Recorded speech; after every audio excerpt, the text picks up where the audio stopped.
ओम ओम नमः शिवाय। प्रिय दर्शकों, अभी इससे पहले अपने योगी जी की कुंडली और भगवान गौतम बुद्ध की कुंडली का विश्लेषण किया था। आज अपन जो राजनीति के चाणक्य कहे जाते हैं और कूटनीतिज्ञ है और नीतिज्ञ है और कहाँ चतुराई का उपयोग करना, कहाँ कूटनीति का उपयोग करना, वो सब इनको आता है। अमित शाह जी, उनकी कुंडली का आज उपयोग अपन अध्ययन विश्लेषण करेंगे। इनकी कुंडली का यहाँ उपयोग हो रहा है और उससे करेंगे। जब इनकी कुंडली को देखते हैं तो इनका बोलता नाम भी जो है वो अमित है और इनका चंद्र जो है वो भी मेष राशि में बैठा है। इसका मतलब इनकी राशि वो की वही है। नरेंद्र मोदी जी की भी राशि जो है वो वृश्चिक राशि है और बोलता नाम भी वृश्चिक राशि पर है। और इनके जो है कन्या लग्न है। कन्या लग्न का व्यक्ति जो है वो चतुर, व्यापारी, बुद्धिशाली और कूटनीतिज्ञ जो है वो होता है। क्यों? तो कन्या लग्न का अगर स्वामी, कन्या का जो स्वामी है वो बुध है, वो बुध भी अगर मजबूत हो अपने आप में तो वो व्यक्ति निश्चित रूप से कूटनीतिज्ञ, चतुर और सब तरीके से वो कौन सी नीति किस समय अपनानी वो सब उनको मालूम होता है। अब अपन देखेंगे इनके कन्या लग्न का स्वामी जो बुध है वो द्वितीय भाव में सूर्य के साथ में बुधादित्य योग बना रहे हैं और बुधादित्य योग बनाने के साथ में मित्र राशि शुक्र के घर पे है। इसलिए बुधादित्य के कारण से और साथ में अपन देखेंगे कि शुक्र जो है वो द्वादश भाव में, इसी प्रकार से शनि जो है वो षष्ठम भाव में कुंभ राशि में, अपनी खुद की राशि में, गुरु जो है बृहस्पति जो है वो भाग्य भाव में वृषभ राशि में। अब अपन देखेंगे तो बुधादित्य योग के कारण से इनका जो बुद्धि है बहुत तेज होगा और चतुर होगे। और साथ साथ में अपन देखते हैं दूसरी इनकी कुंडली की विशेषता कि इनके भाग्य भाव का जो स्वामी है, एक अपन ये और देखते हैं कि चंद्र के कारण से इनकी मेष राशि है। साथ में अपन देखते हैं कि सूर्य और चंद्र जो है वो आपस में एक दूसरे के सामने, और सामने होने के कारण से जब चंद्र और सूर्य की कुंडली में ये स्थिति होती है तो या तो उस जातक का जन्म पूर्णिमा को होता है या पूर्णिमा के आसपास होता है, और इनका भी ऐसा ही होगा। अब अपन आगे देखते हैं, सूर्य जो है इधर है, सूर्य इस साइड में इन भावों से इधर की तरफ होता है तो दिन में जन्म, और सूर्य इस तरफ है और वो भी इधर प्रातः के थोड़ा सा ऊपर, यानी इनका जन्म जो है ब्रह्म मुहूर्त में हुआ होगा। सूर्य ब्रह्म मुहूर्त का जो है वो दर्शाता है, ब्रह्म मुहूर्त में सूर्य होने के कारण से इनका ब्रह्म मुहूर्त में जन्म हुआ होगा। अब अपन देखते हैं कि द्वादश भाव में शुक्र अपने आप में बली हो जाता है। शुक्र जो है भाग्य भाव का भी स्वामी है और भाग्य भाव और धर्म भाव का भी स्वामी है। धर्म भाव का स्वामी शुक्र जो है मोक्ष स्थान में भी बैठा है, तो धर्म में भी इनकी श्रद्धा बनी रहेगी, धर्म में भी ये ज्यादा रुचि लेंगे। और साथ साथ में अपन देखेंगे कि गुरु जो है वो भाग्य भाव में, तो गुरु जहाँ बैठेगा वहां पे इनका जो है वो बलि करेगा, यानी भाग्य को भी बढ़ाएगा। साथ में शुक्र जो है, सूर्य और शुक्र के बीच में परिवर्तन योग परिवर्तन योग हो रहा है, क्योंकि सूर्य शुक्र की राशि में और शुक्र जो है वो सूर्य की राशि में। इसके कारण से शुक्र जो है वो बलवान हो जाता है और बलवान होने के कारण से इनका भाग्य जो हमेशा जो है साथ देता है, ज्यादातर स्थिति में इनका भाग्य जो है वो साथ देता है। अब अपन देखेंगे इनके कुंडली में एक और परिवर्तन योग है। जैसे मंगल कर्क राशि में बैठा है, चंद्र मेष राशि में बैठा है, यानी चंद्र जो है वो मंगल के घर में बैठा है और मंगल जो है वो चंद्र के घर में बैठा है। इस कारण से मंगल और चंद्र दोनों की स्थिति जो है वो मजबूत हो जाती है, और मजबूत होने के कारण से चंद्र जो है इधर है और साथ में इसका जो है दृष्टि जो है इधर आयु भाव के ऊपर है। इसलिए मंगल मजबूत होने के कारण से साथ में आयु का कारक शनि जो है बलवान होने के कारण से आयु भी अच्छी रहेगी इनकी।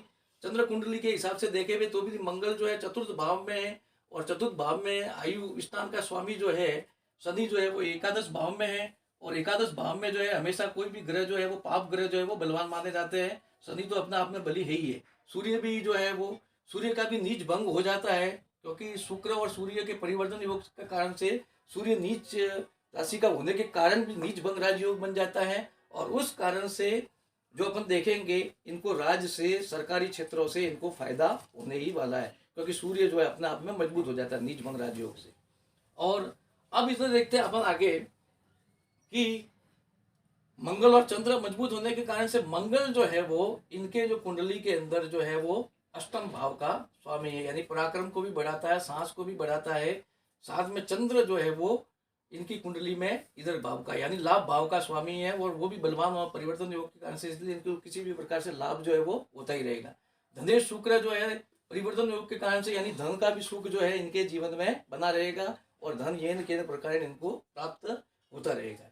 अब अपन आगे बात करते हैं कि सतयुग के अंदर जो राजनीति का कारक था वो गुरु था। इस कारण से लोग जो है सत्य और धर्म के ऊपर राजनीति करते थे, और ईमानदारी से चलते थे, और सत्य पे ऊपर चलते थे, यानी उनमें ज्यादा चतुराई का उपयोग नहीं करते थे, सही ढंग से वो धर्म के ऊपर राजनीति करते थे। लेकिन कलयुग का बादशाह जो है वो राहु को माना जाता है, और कलयुग का बादशाह राहु, और राहु सब तरह की विद्या जानता है, साम दाम दंड भेद नीति।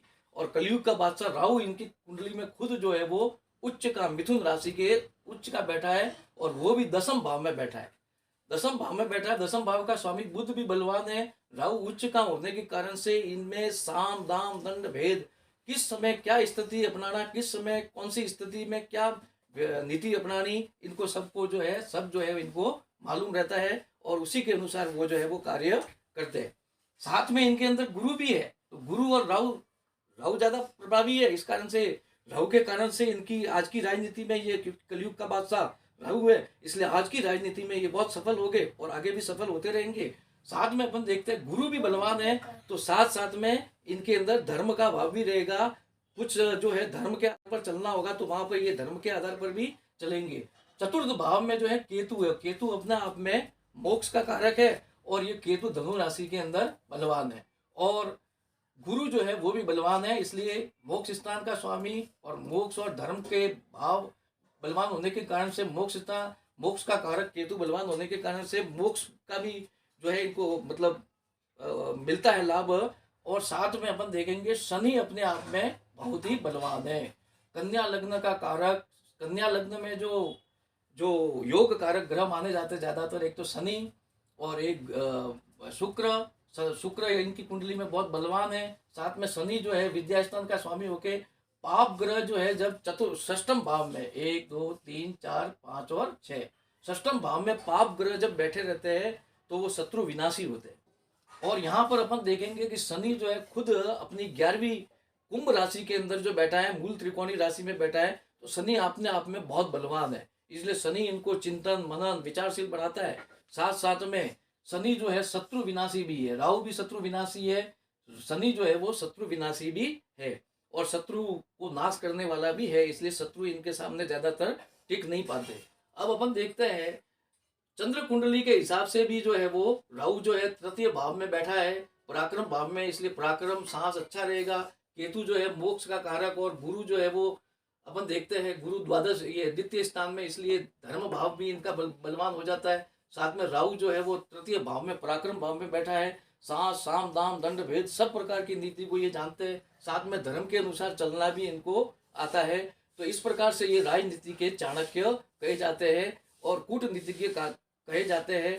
कोई भी योजना को बनाना होता है तो ये योजना बनाते हैं, और ज्यादातर योजनाओं में ये जो है सफल रहते हैं। तो आप मेरे इस वीडियो को, आप मेरे चैनल को जिसका नाम नरेश ज्ञान है, उसको सब्सक्राइब करना, लाइक करना, शेयर करना, कमेंट करना, और ज़्यादा से ज़्यादा सब्सक्राइब करना, ताकि आगे आने वाले नोटिफिकेशन जो है वो आगे आने वाले वीडियो के नोटिफिकेशन आपको मिलते रहेंगे। धन्यवाद। ओम नमः शिवाय।